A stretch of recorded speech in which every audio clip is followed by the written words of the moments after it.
우리가 즐겨보는 축구, 테니스, 배드민턴, 우리가 주변에 있는 스포츠는 그 기회는 없습니다. 한 번의 찬스가 와서 공격을 해서 점수가 날 수 있지만 그 선수가 실수를 하여 힘이 들어가고 그렇게 되면은 자신이 원하는 점수를 얻지 못합니다. 그러면 그 실수한 점수를 다시 한 번의 기회는 찾아오지 않습니다. 그 시간은 지나갑니다. 그 선수는 아쉬워하고 소리를 지르고 아쉬워하는 표정을 볼 수 있습니다. 또 좋아하는 선수가 실수를 해요. 점수를 상대방에게 뺏기면 저희 또한 좋아하는 선수를 응원하면서 아깝다, 아쉽다 라고 소리를 칠 수 있습니다. 방금 전 실수로 그 기회는 다시 올 수는 없습니다. 제가 말씀드리고 싶은 스포츠는 바로 야구입니다. 야구 룰 중에 파울볼이라는 그런 룰이 있습니다. 혹시 야구 룰 아시는 분은 다 거의 대부분 아시나요? 이러면 좀 얘기가 달라지는데, 야구라는 것은 그 팀이 점수가 많이 나면은 이기는 게임입니다. 한 팀이 3번의 아웃을 당하면 공수 교대가 바뀝니다. 근데 아웃을 당하기 위해서는 여러 가지 게임 룰이 있지만 제가 얘기하고 싶은 것은 스트라이크 아웃입니다. 스트라이크 아웃은 정사각형 안에 거기 볼이 지나가면 스트라이크고, 투수가 던진 공이 밖으로 나가면 볼입니다. 이해되셨습니까? 네. 그 볼 안에 투수가 공을 던집니다. 그러나 투수가 제대로 던지게 되면은 타자들은 치기가 굉장히 어렵습니다. 타자들은 자신들이 원하는 공을 치면은 아웃을 당하지 않고 원하는 루에 갈 수 있습니다. 운 좋으면 2루타가 되고, 운이 더 좋으면 3루타가 되고, 제대로 맞았으면 홈런이 될 수 있습니다. 바로 점수로 이어질 수 있습니다. 그런데 타자가 원하는 공을 줄 수 있습니까? 없습니다. 굉장히 어렵게 줍니다. 타자가 생각하지 못한 코스로 공이 들어가게 되는데, 투수가 실수를 하지 않으면, 컨디션이 정말 나쁘지만 않으면 그렇게 좋은 공을 줄 수가 없습니다.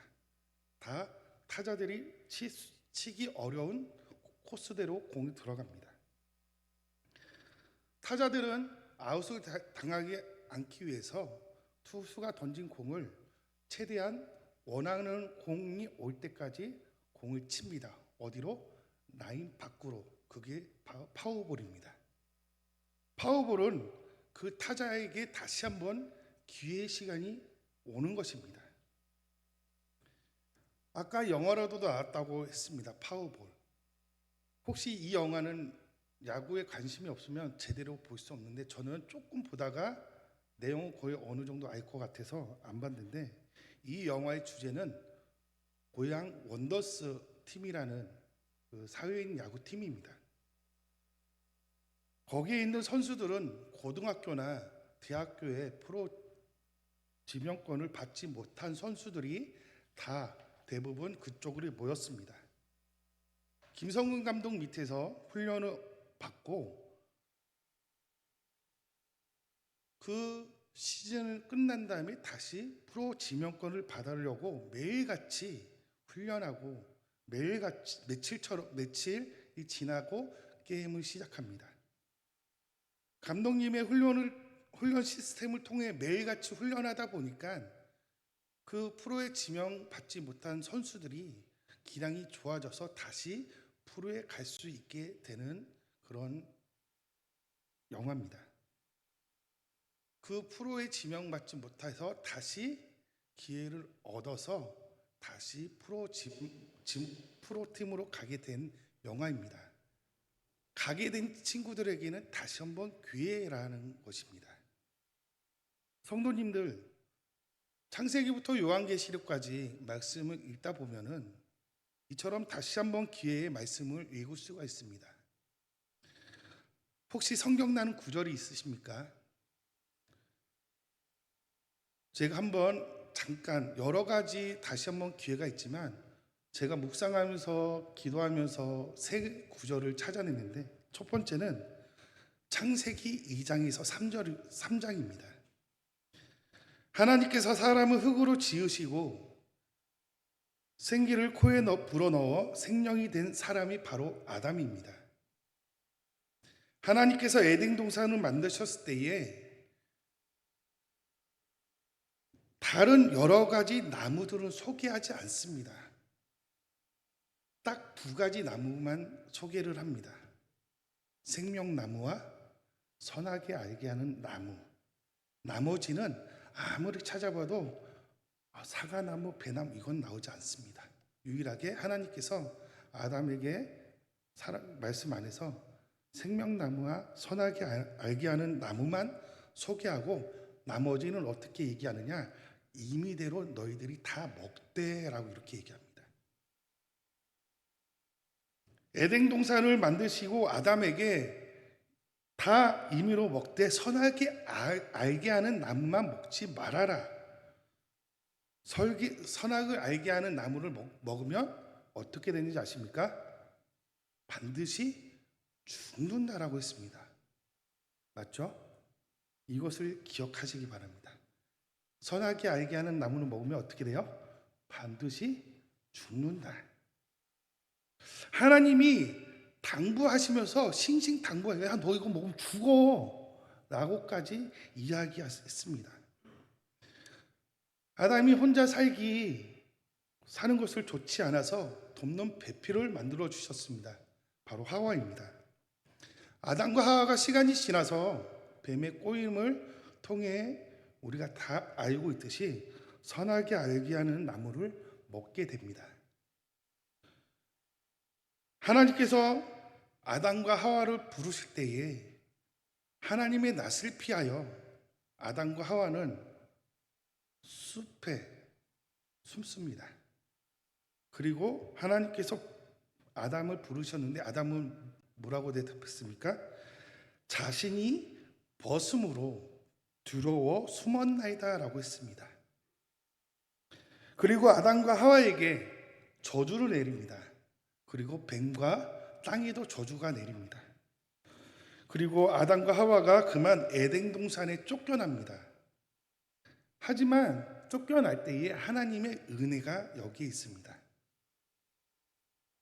하나님께서 직접 손으로 가죽 옷을 만드셨어요. 이것은 무슨 의미하십니까? 직접 손으로 피를 묻히셨다라는 것입니다. 누구 때문에? 아담과 하와 때문에. 근데 왜 가죽 옷의 의미가 무엇인지 아십니까? 가장 사람이 창피한 것을 하나님께서 가려주셨다라는 것입니다. 창피한 것을 하나님께서 피를 묻히면서 그것을 가려주셨어요. 왜 그래요? 왜 그렇습니까? 죽이면 되는데 선하게 알게 아는 나무를 먹으면 반드시 죽는다라고 했습니다. 근데 죽었습니까? 안 죽었어요. 근데 하나님께서 어떻게 하셨습니까? 직접 손으로 피를 묻혀서 사람이 가장 창피한 것을 가려주셨습니다. 그리고 에덴 동산에 쫓아나셨던 것은 우리는 다 알고 있습니다. 여기서 하나님께서 우리에게 다시 한번 기회를 주신 것을 이 이유부터 설명해 드리겠습니다.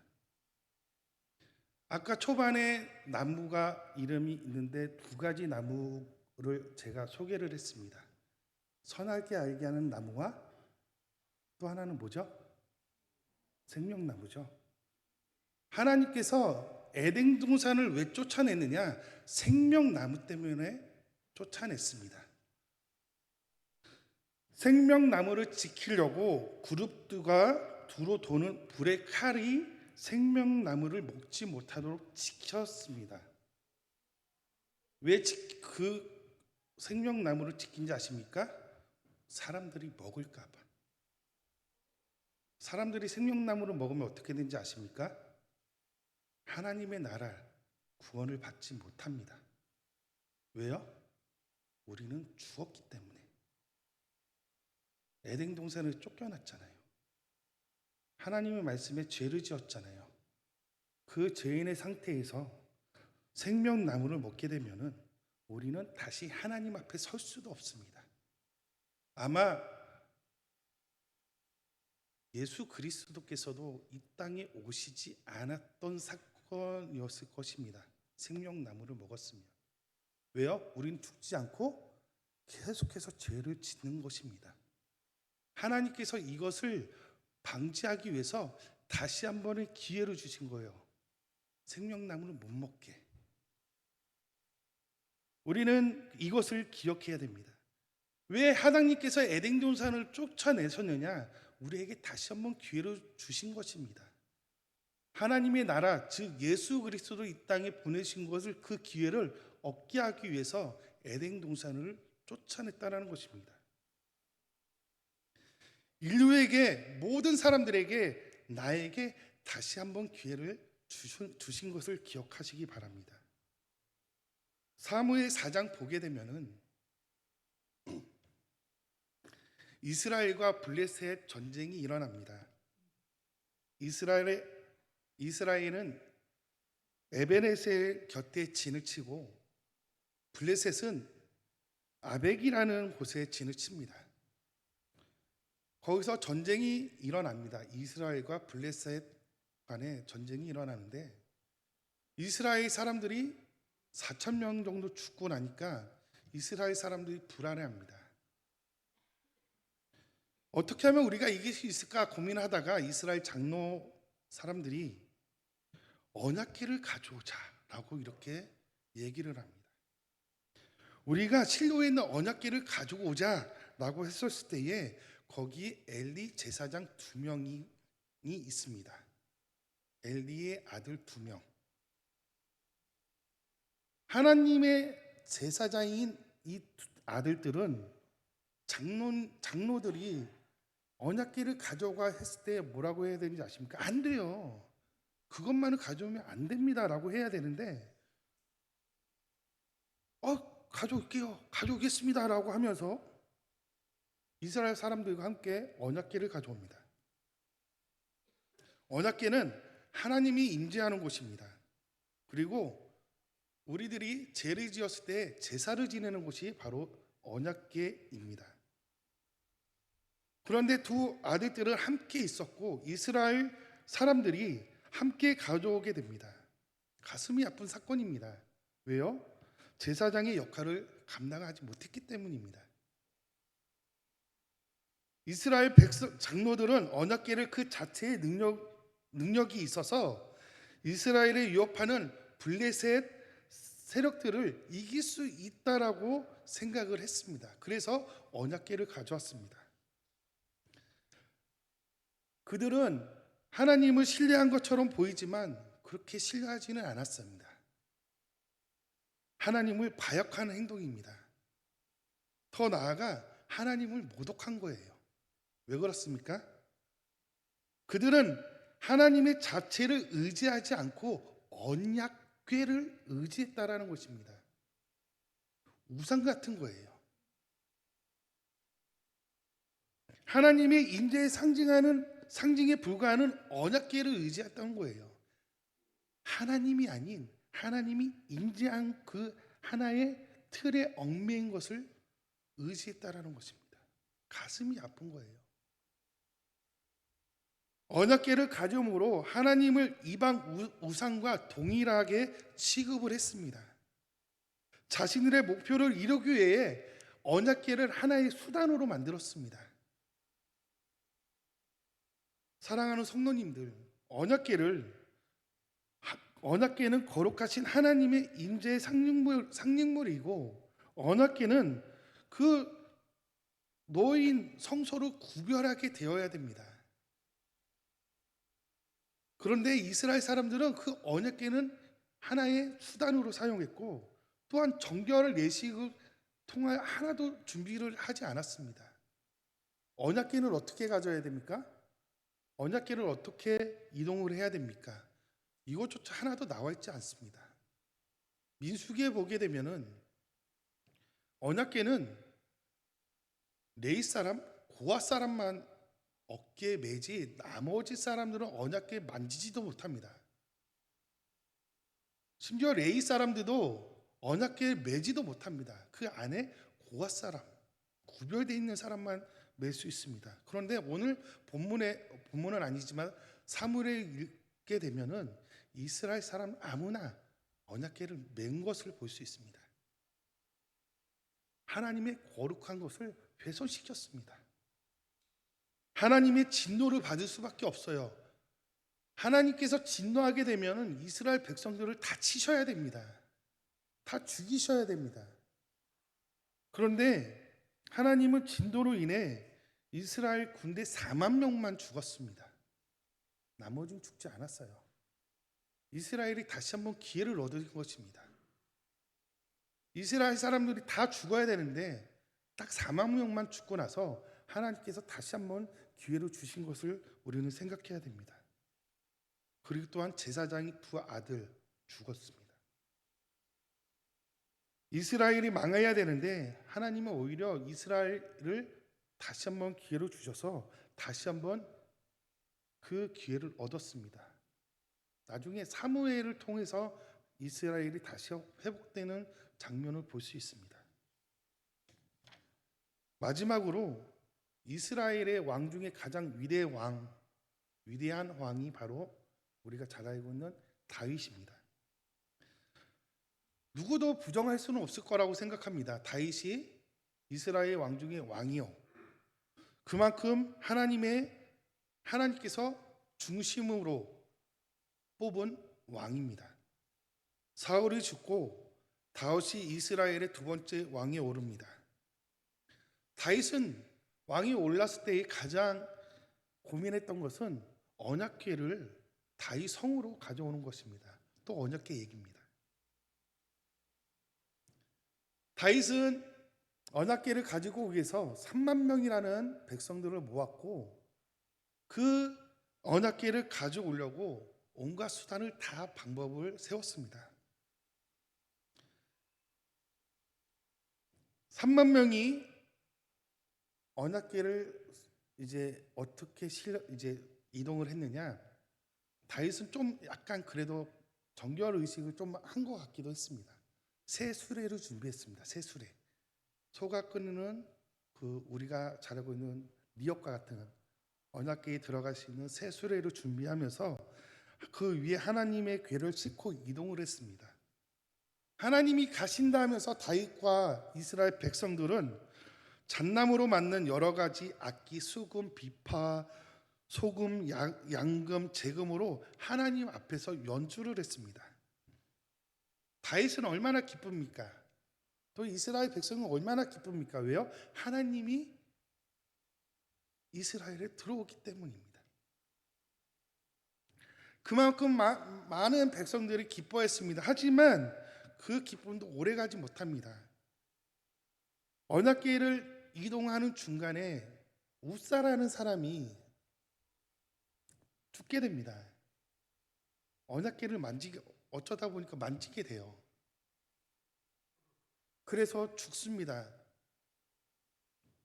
사무엘하 6장 8절을 보게 되면은 여호와께서 우사를 치심으로 다시 분하여 그것을 베레스 우사라고 부르니라고 이렇게 얘기합니다. 그 다음 구절이 더 재밌습니다. 다윗은 여기서 왜 분하여라고 이렇게 얘기했을까요?